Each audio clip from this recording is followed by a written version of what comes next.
Okay, hello everyone. Sorry it's been a little while, but I'm Apocalypse, the Geek Guru. And today I'm going to be talking about Obi-Wan Kenobi, the official trailer, which just came out a few days ago. For those of you who are wondering about my Gilded Age review, I still have to watch episode 7. Episode 8 comes out tonight. So I'll watch both of those, and then I'll try and get those videos out Tuesday and Wednesday, probably, hopefully. So, okay, if you're wondering about that. Now, let's get into this Kenobi trailer. First off, let me just say, I love Star Wars. You can see back there, my little calendar, got Han, Luke, and Leia. I'm cautiously optimistic. Because first off, as some people have mentioned, the show is like a month or two away, if that. Like, it's not that far away. And this is the first we've seen of it. So that's already a little worrying. It's something that we've seen a lot from some companies nowadays. They'll wait because they know that they're going to get backlash. But, so yeah, okay. Let's just get into this. Now, it starts off with sand and the desert, and honestly, I don't think I'm the only one who is tired of sand and the desert in all these Star Wars shows. It's like you have a whole galaxy full of planets. Why are you always in the middle of the freaking desert? Like, seriously. The Mandalorian, freaking Book of Boba Fett, Obi-Wan Kenobi. It's like Tatooine's the only freaking planet. Like, I get it's cheap to shoot out in the desert, but you're Disney. You have the money. You have the technology. Do something awesome instead of this crap. Now, that being said, it does look like we'll get to see some, other places and stuff. But for the most part, I'm just sick and tired of Tatooine. Like, Jesus Christ. I know it's an important planet to to Star Wars in a way. You know, it's where Anakin and Luke are kind of from and stuff like that. But that's kind of really it. It's not like, and like the huts are there, but it's not like some central hub of no, it's a backwater world in the Outer Rim. That's why Obi-Wan took him there, because no one goes there. But it's like, these shows make it out to be like the most important planet in the freaking galaxy. Okay. So we see, I'm sorry, I'm sick and tired of seeing Tatooine. And deserts. Like, again, this is Star Wars. You have galaxies, you have ships, you have all this other stuff you can do. That's why people loved that one episode of The Mandalorian with Bill Burr, where they actually go into like a ship, and it actually feels like Star Wars, not some spaghetti western. You just put Clint Eastwood in a Mandalorian armor. That's all they did. Okay. I'm sorry. I just love Star Wars. I hate seeing what Disney is doing to it. Like, it really strikes a chord with me. So we get to see Luke Skywalker, presumably. I'm gonna take a wild guess, seeing as that's the only. I would hope that's the only kid that Obi-Wan is looking at through binoculars. So, we'll probably see a little bit of Luke.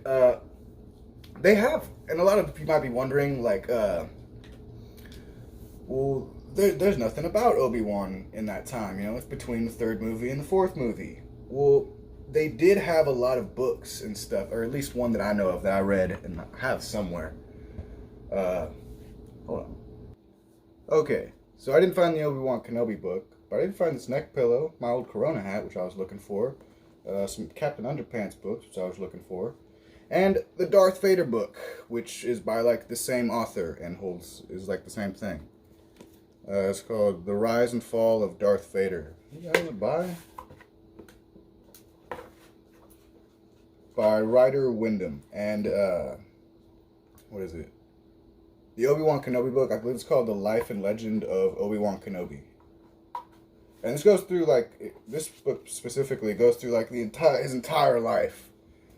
From, like, his arrival on Tatooine, from when he was, like, 3, all the way past like when he dies, and like and he like hears Obi-Wan's voice and shit like that and beyond and stuff.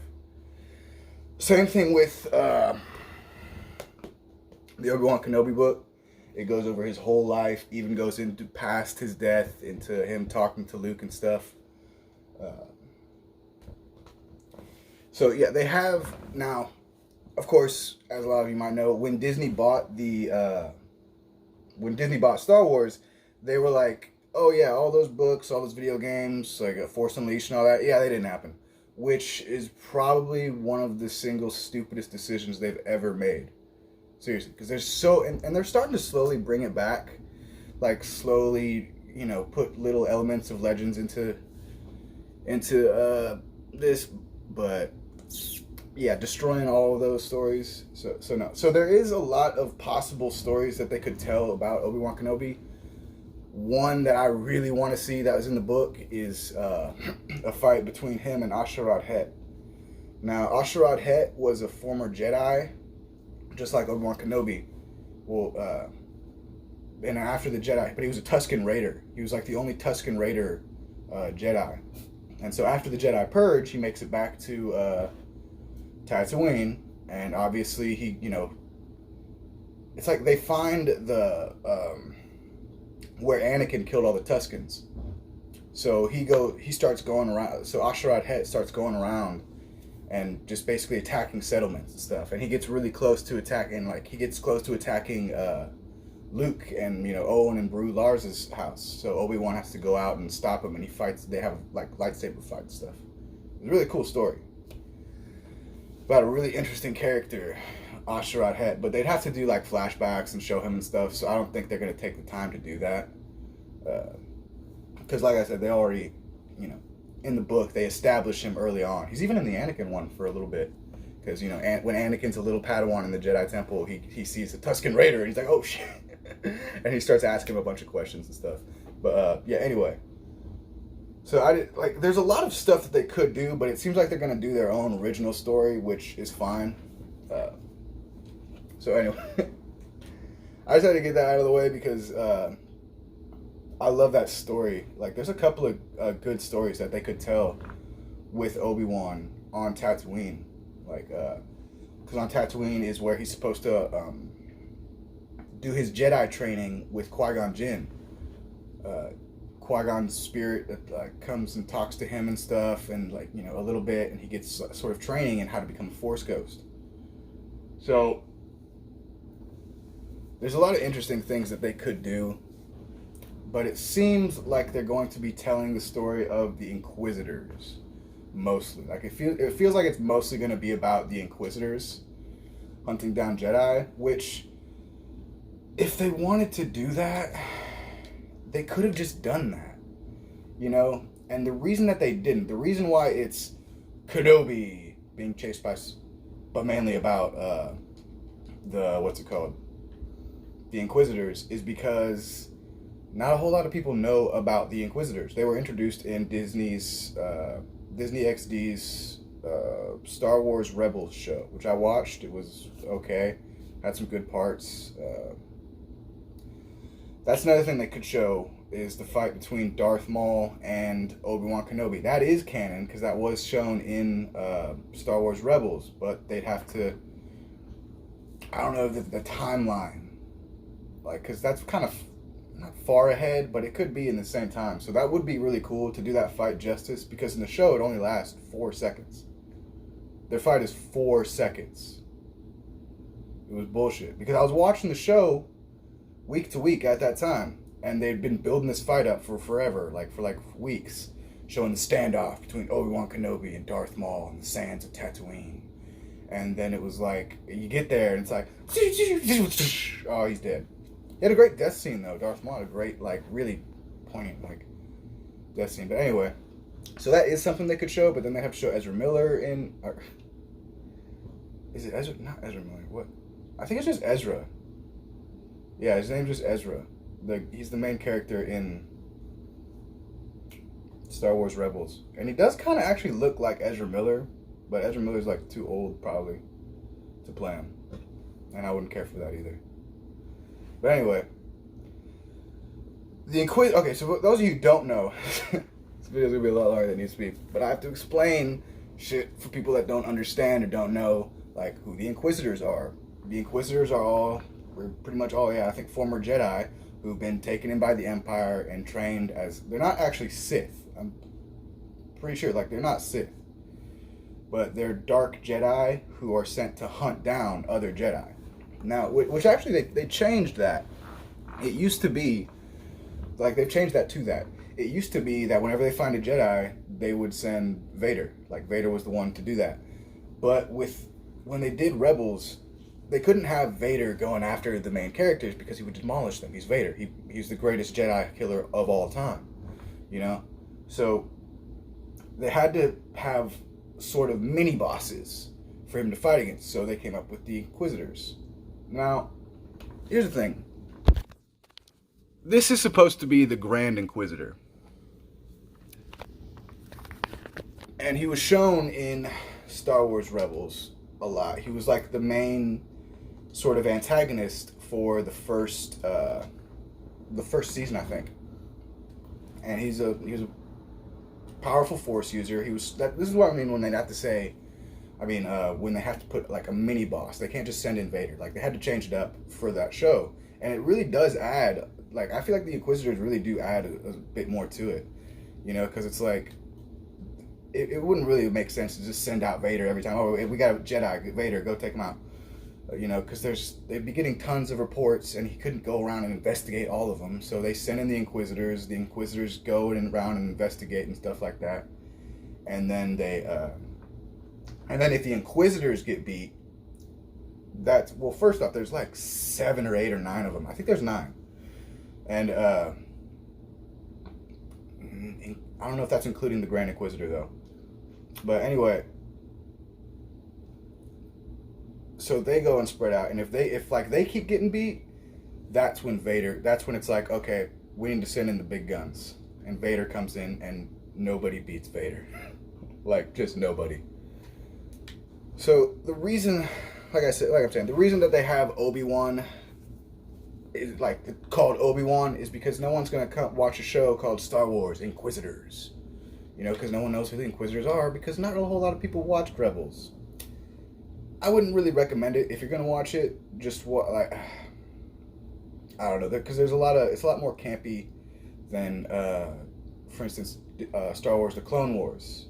That series was awesome. Rebels was a step down. Okay. So basically, we're just seeing Obi-Wan in robes, going around the sand and stuff like that. Sand and crap. He's probably got some little job or something, because he's known as a hermit. Now, okay, it looks like there's some dude hanging right there. Okay, let me just... Man, can I just go back like a second? So, it looks like... Now, the Grand Inquisitor who just stood there, he's the Grand Inquisitor because he's the Grand Inquisitor. He's the top Inquisitor. He's the best one. Now, it seems... These are some more Inquisitors. Now, I like the Inquisitor's lightsaber, because it's not just like a double-bladed lightsaber. It will actually spin around those things. The emitters will actually spin around them, and it creates like a sort of helicopter effect. You know, like a helicopter blade spinning around, or like when Thanos stopped the stuff or whatever. And it is really absurd, though. I hope they don't do it in this, but they did it a couple times in Rebels. They will actually use those lightsabers, and like I said, they spin around like a helicopter blade, and which is really cool. Like, I would like to see more different designs of lightsabers like that. You know, not everything like that, but you know, but just like I like the little improvements. You know, like sort of an improvement. But here's the thing: they'll literally hold them up and fly away with them, like they're freaking Mary Poppins or some shit. Like, it's a lightsaber. I don't see how it would... It's a beam of energy. I don't see how it would create any sort of downward thrust, because it doesn't have... Like, it... I was just like, that is so stupid. And like any other double-bladed lightsaber, they can't ignite either end at once, make it a single bladed lightsaber. Also, what do they do? Also, the hilt, it's more of like a one-handed, as opposed to normally you'd see double-bladed lightsabers would have a longer hilt. The Inquisitors are a lot shorter. Now, here's the thing. I don't know who she is, but she seems to be very important for the series because after this point, she's mainly showed. Now, it looks like a dude is hanging there, but I'm taking a wild guess and saying she is holding him up with the Force while she looks for a Jedi. Now, this made me very happy, seeing him back as Owen Lars. Like Disney, I'll give them at least a little bit of credit for actually bringing back the original cast for, well, not the original, obviously, but the prequel cast, for Owen and Bru Lars. Like, I really appreciate, like, that helps out this show a lot. It's given it some, a little bit of push and made me not feel so about it, It makes me feel better that they took the time to be like, hey, let's get the actual actors back, let's not recast anybody. So I like that they did that. This looks like, this is not Tatooine. I'm going to tell you, like, if it is, I don't think it's Tatooine. It's got to be either, it could be Nar Shaddaa, but I don't know. It could be anywhere, really. See, that's the helicopter effect I was talking about. Like, spin their blade. It's like Nar Shaddaa. Now, this bugs the hell out of me right here. When we see that, like, because it looks like the Inquisitors have found Owen. It looks like they found Owen Lars, which I don't like that, because I just feel as though Owen and Bru Lars were not on the Empire's radar at all until A New Hope. Like, I don't, because it's like it's Darth Vader's freaking, like, uncle or brother-in-law or something. It's like, I just feel as though he would be like, if Darth Vader heard about that, like, wait, what? There's something going on Tatooine with the Larses? Oh, no. Kill them all. They got something. They got a kid? How old's the kid? It just seems stupid. It looks like Obi-Wan shooting some blasters and stuff, which, here's the thing about the Jedi. Just because they don't use blasters, and just because they don't, they think they're like an uncivilized weapon and stuff like that, doesn't mean they can't kick ass with them. Like, a Jedi with blasters would be like freaking Neo going through the entryway in the Matrix. It was just like hitting everything. They're like demigods. Like, freaking Jedi are insanely powerful. So you have a weapon that they can just point and shoot at somebody. Like, their aim, their reflexes, their perception, it's all going to be like dialed up to freaking 20. So, and Obi-Wan has held a blaster before, and he is, relatively competent with it. It's not something that it's not something that they really use often, so they're not used to it, but they can, but it only takes them a second to be like, okay, this is how this works. Because he shot down a Mandalorian before in the Clone Wars. He took one of their guns and he shot like the jetpack off of a Mandalorian. So it's like, he can, Jedi are pretty good. Now, okay. Now, my initial thoughts on this show are what a lot of people are thinking, and what Disney's basically done with all of their shows and everything they've pretty much put out with Star Wars, is it's going to be a bait and switch. It's going to be Obi-Wan Kenobi. Show. He's in it. He's in a little bit, but it's mostly about the Inquisitors. especially all of the diverse Inquisitor cast. Now it's like, here's the thing, it's like 10 years ago, 15 years ago, no one was giving a shit about any of the, like, what any of the Inquisitors look like. But with Disney and they're injecting all this politics and all this, it's the reasons behind it, I just don't like what Disney's doing to Star Wars. They're not adding anything to it. They're not creating like any. They're just, and the stuff that they're like, that they have added,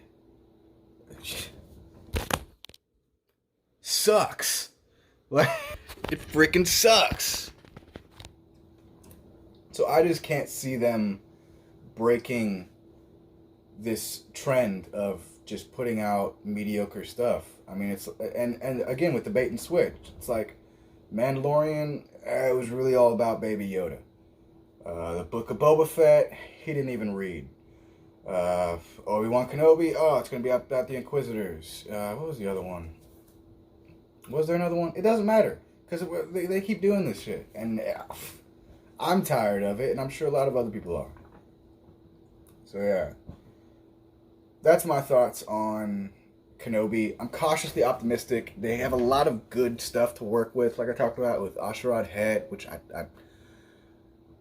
I really want them to do that because it's a really cool storyline, but I don't think they're gonna do it. I don't like how, because if you look right, it looks like the Grand Inquisitor is on Tatooine or something. Like, what?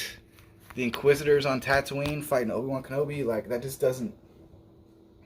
Like I said, I'm a huge fan of Star Wars, and I'm gonna tell you right now, it doesn't really fit with how they would do things in the Empire. Like, they send out an Inquisitor. They go over this in the game Jedi. Not the Force Unleashed. Something Order. Jedi Fallen Order with Cal Kestis. Jesus, that was hard. Yeah, it's a fun game. But that's where you deal a lot with the Inquisitors, and it's like if you beat an Inquisitor, first off they'll send more, and if you beat all them, then they're gonna send Vader. And it's like the Inquisitors are very powerful. They're pretty powerful. Like, they're not weak. Well, first off, they're Jedi. Are they stronger than Obi-Wan Kenobi? No, they are not.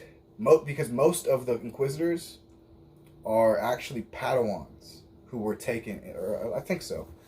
I think, or at least one that I know of, and that's how a lot of them were. They were Padawans, because that's the thing about Order 66 is most of the, and you see this in the beginning of the Bad Batch, most of the people most of the Jedi that survived the Jedi Purge were Padawans. And they survived because their masters, unfortunately, and you also see it in Jedi Fallen Order. Most of the Padawans survived because their Jedi masters gave their lives for them to survive. So most of the people who are Jedi or Force sensitive, or the Inquisitors and stuff, most of them are Padawans who have been just trained up a little bit more. Except the Grand Inquisitor. The Grand Inquisitor was a Sentinel, I believe. Was that it? He was basically a guard of the Jedi Temple. I'm pretty sure. I could be wrong about that. But I'm like 95% sure he was a guard of the Jedi Temple. Not a super strong Jedi, but, probably somewhere around average. Maybe a little above average. Obi-Wan Kenobi, on the other hand, was a Jedi Master on the Council. His skills far outclass any Inquisitor. Even, you see this in, a top-tier Jedi or Sith wipes the floor with Inquisitors. We see this in Rebels when Darth Maul takes on 3 of them and easily handles them without even, I don't even think he uses the Force on most of them. He literally just uses his lightsaber skills and just totally demolishes them. But so the Inquisitors aren't a big deal to Obi-Wan Kenobi, but I don't think he has his lightsaber for one. So I just I don't know. The series has a lot of problems, but it also has a lot of potential, which I think they're going to squander. So that being said, that's pretty much all I have. If you like this video, please go ahead, like, subscribe if you want to see more of this content. Share. If you didn't like it, thank you for watching this long, and let me know why. So thank you all.